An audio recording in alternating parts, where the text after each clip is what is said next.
Once again, ladies and gentlemen, here's co-founder and Chief Executive Officer, Will Marshall.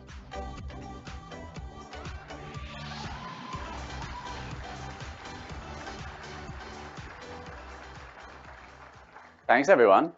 Welcome back. So this morning's session, we were talking about security and how transparency can help with peace and security around the world. Well, this afternoon, we're going to be talking about sustainability. We have an incredible lineup. We have Christiana Figueres, who was the head of the UNFCCC, important negotiator for all the climate accords. And then we are ending the day with Jimmy Chin, an incredible explorer and filmographer who's a dear friend as well. And to start the session off, we are very pleased to welcome Dr. Andrew Steer. Dr. Andrew Steer runs the Bezos Earth Foundation. Before that, he actually had his PhD at the University of Cambridge, which I'd not heard of before, but it's some little institution in the UK. And he went to work at the World Resources Institute, the World Bank, and now runs the Bezos Earth Fund. With that, give a warm welcome to Andrew Steer.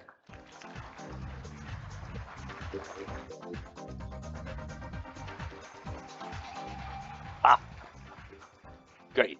Thanks for joining us, Andrew. It's really a pleasure to have you here. I always love sharing the stage with a fellow Brit because I feel like I can be a bit more cheeky. But especially one that cares about biodiversity and the ecosystems around the planet as I do, and that shared love is really deep. When I first heard of Bezos Earth Fund, and you told me about it directly, I was astonished at the mission and all you told me a little bit about the overall program or what it's for. I thought it was incredible. Can you tell the audience a little bit about what you guys are trying to do and your main areas of focus? With pleasure, yes. But first, I mean, what a joy it is to be here. So much gloom in the world right now, isn't there? But think about the change that can come about by what this audience is doing and what Planet is doing. As I was sitting there and looking at this and looking at those booths outside, and so I was thinking, imagine we had your 200 satellites 30 years ago. Would we be in the pickle that we're in today? Right. I suspect no. So in other words, it's really a hopeful sign of what's going on here. So the Bezos Earth Fund is Jeff Bezos. You may have heard of him. He took $10 billion and he said, look, let's allocate it as grants this decisive decade. 2030 is the year in which the Sustainable Development Goals are supposed to be delivered. So let's take this $10 billion. Let's not create a foundation that will last 100 years. Let's rather spend it boldly, wisely on two things, climate change and nature. And in all of that, do so through the lens of human well-being, especially the disadvantaged. And so that's what we do. And the way we approach things is probably the same way you do, which is to ask what are the transitions that are needed this decade? Turns out there are about 50 major transitions. We run something called the System Change Lab together with WRI. And we monitor these 50 transitions. It ranges from getting rid of the internal combustion engine to shifting towards plant-based diets, halving food loss and waste, protecting 30% of the land and the ocean. So about 50 of these. And we've got to work on all of them. And then we ask, how many of them are close to a really good positive tipping point? And how many need some help? And so that we ask, what would get them unstuck? What are the barriers? And one of the most important barriers is lack of information. So the reason we love you is that absent information, we will not be able to address the problems that we were set up to. And so we're very heavily involved in precisely in the kind of supporting the kind of thing that you're doing here. And if I remember rightly, you had sort of 4 programs. Was it agriculture, biodiversity, or land use? What were the 4? Well, no, we look at the sort of the big 50? issues. The big issues are, transforming energy. So we have a big energy program, shifting food systems, looking at cities and the built environment, transport, and so on. We just allocated $3 billion of grants to nature, $1 billion to restore what we still have in nature, $1 billion of grants to, no, $1 billion to conserve what we still have, $1 billion to restore what we've lost, and $1 billion to reform food systems, without which you can't conserve or restore. In all of those three areas, we need better data. Yeah. And it's not only the data you need, it's the data presented in an irresistible, decision-friendly manner. But then, of course, you know this better than I, data in itself won't change anything. But look, I'm allowed to ask you questions. Yeah, sure. But I've got one more for you first. So look, I want to talk about how we mobilize the resources and the technologies to restore biodiversity in particular. So it's a passion of mine and I know yours. Just a level set, because I think a lot of the audience may not be familiar with all of the the more calamitous side of it. So everyone's more familiar with the climate piece and less familiar with the biodiversity piece. And just to level set, the IPBES and World Wildlife Fund both have reports showing that we've lost about 70% of life on the Earth by numbers of species across a wide range of fish species, and about 25% of the species are extinction risk. Incredible, it's a calamity, right? Frans Timmermans, the European Commissioner, calls it the ecocide, and it's massively underfunded compared with the climate change, about 100 to 1 almost in funding I read in a Nature report once. So just like climate, big problem, so it's very scary to think about, but we also have wicked new technologies to bring to bear on it. We've been talking about some of them here, but given the scale of that challenge, and just like climate, we're still climbing we're still accelerating, adding more carbon to the atmosphere and accelerating our demise of the forests, which is driving biodiversity loss and things. With that, apocalyptic aspect of it in mind, how do we take a right-hand turn? How can we take a right-hand turn with these technologies and resources? How do you see a path through that to restore biodiversity? With great difficulty and with great passion. I mean, this is incredibly difficult. It's all about land, obviously, and until now, the land simply has often not even been clear who owns it in many of the most precious parts of the world, but also there's been no ability to. We now know that if indigenous people, for example, are given legal tenure to their land, and if they have the ability to protect that legal tenure, that deforestation will fall by 80 to 90%. That's because they have very long time horizons. It's not that they don't need or want to exploit the forest. They've been living and exploiting in a sustainable way for millennia. But because they think of the 7th generation, so they don't want the quick win. It's only when you change that you'll manage to do it. And as you know, obviously very well, because you were part of it, at the COP for Biodiversity last November, December in Montreal, I mean, an agreement to conserve 30% of land and ocean. And we worked, and others did too, incredibly hard in the previous 2 years to build that constituency. And surprisingly, all the countries of the earth agreed it's a good idea. And now we have to throw everything at that in terms of political, analytical, and again, we haven't a chance of doing it unless we know what's happening on the land. When we first worked on the original, 8 years ago, forest monitoring, Global Forest Watch, President Susilo Bambang Yudhoyono, who was then the president of Indonesia, he said, for the first time ever, I know whether my policies in central Kalimantan are being honored, and you can now do that. You can see every tree virtually. And now you're going to be able to see not only trees falling, but actually regrowth. And you're going to be able to see changing land use. And you're going to be able to see, as you announced, how much carbon is embedded in that.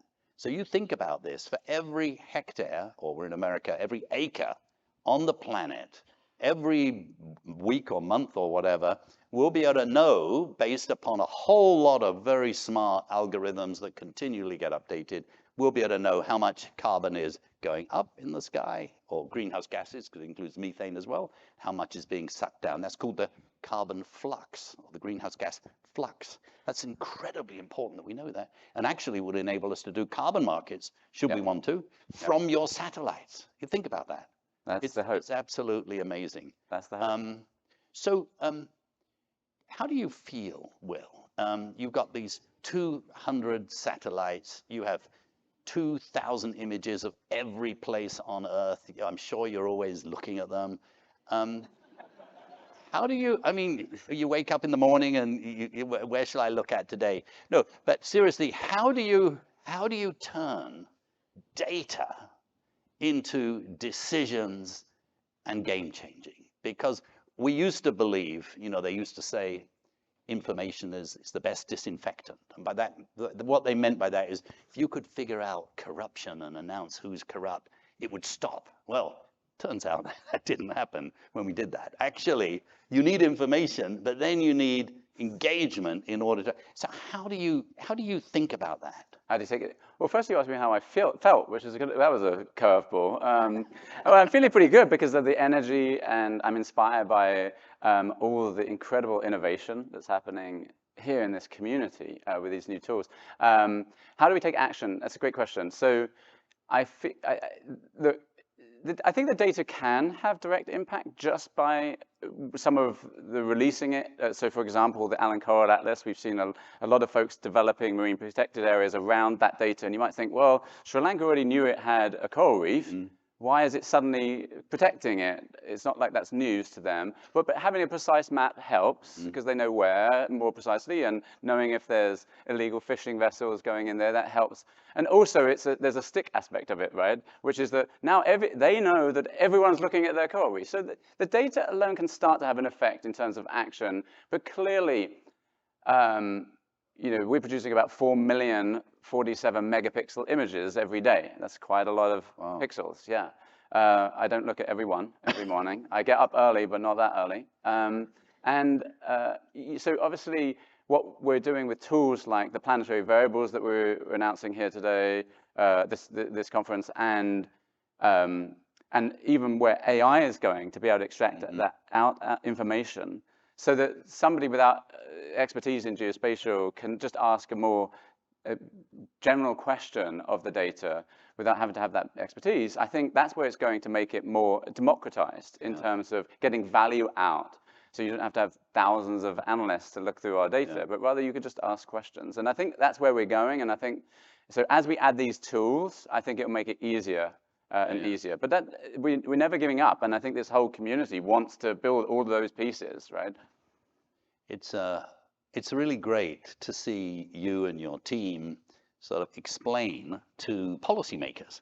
With difficulty. You sort of get, and all of you are in the business of that, where it's sort of like, you're talking to a minister of agriculture or a minister of forestry, and they say, you mean we could actually do that? We could see that? And your tools enable you to do it. It's really exciting. I hate to say something nice about you, but I will just once. I mean, I've seen you in Davos speaking to heads of state with the most amazing, pictures and so on. And it's wonderful to see their eyes open. Last night, we gathered a whole group of people working on where next on forests. How are we going to work together on forests? And to see them, sort of you talking to them and so on.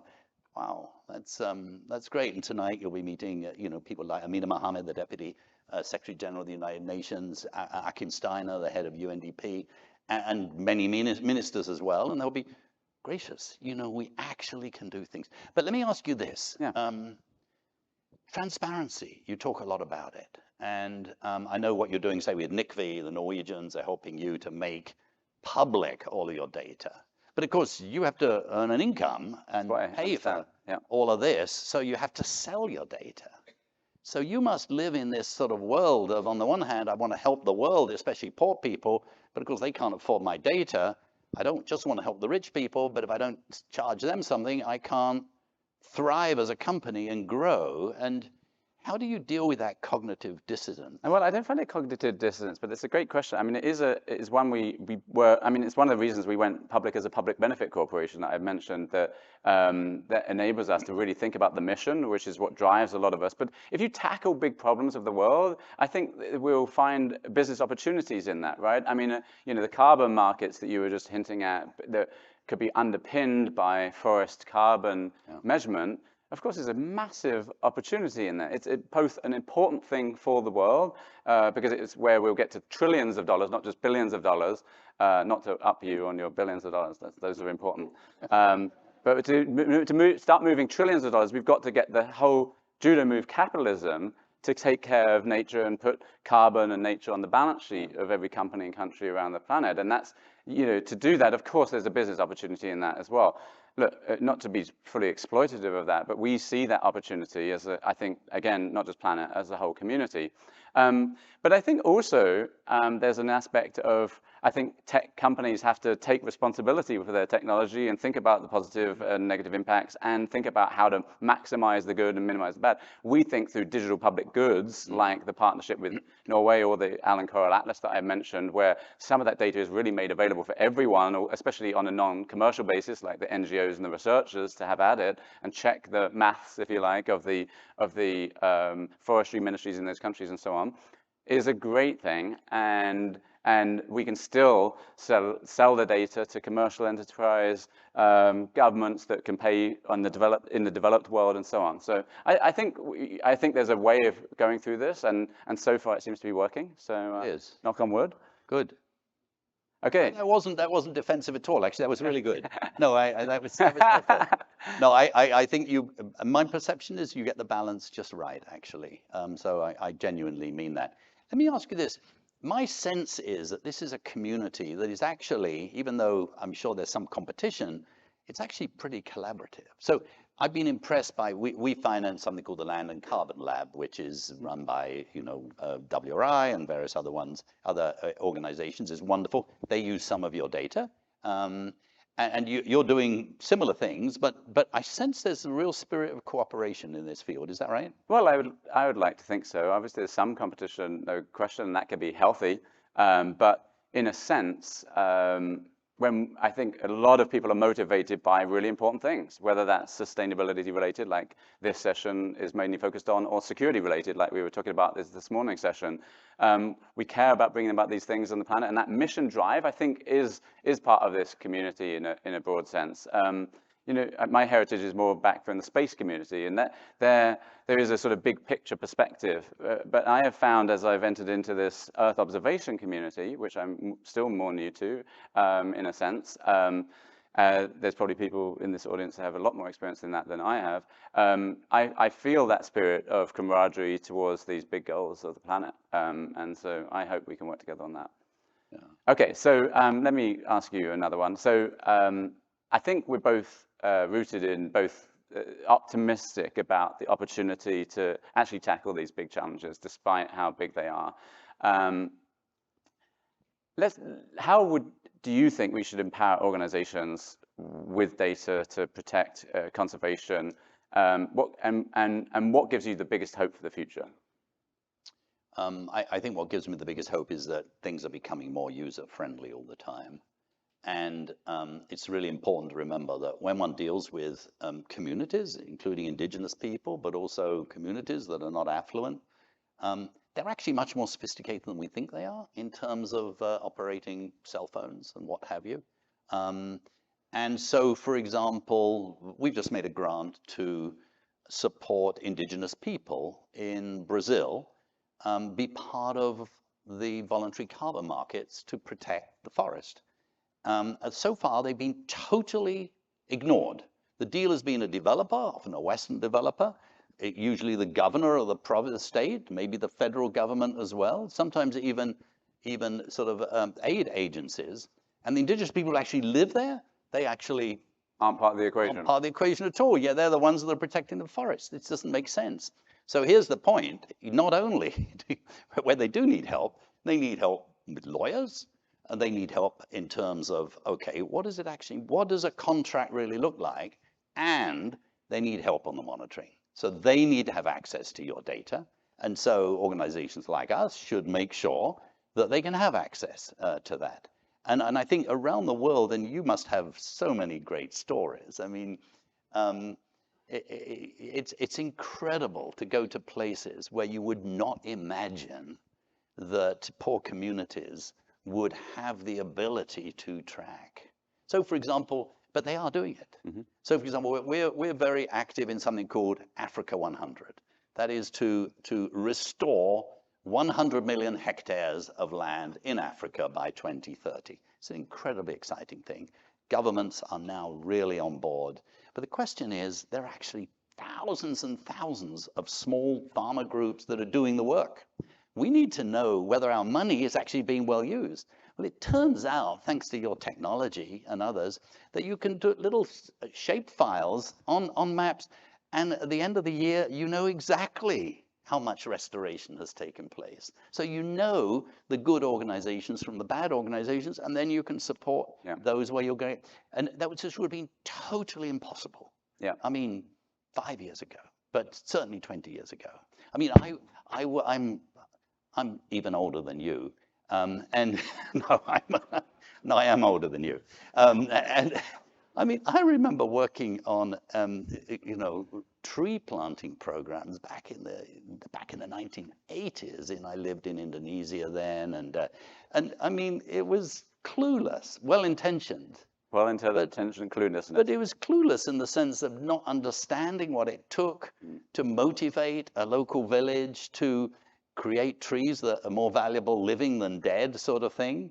And then you couldn't follow up with the data, and now you can. Now you can. So we actually, this month, I'm sure you know this, is the middle point of the Sustainable Development Goals, 2015 to 2030.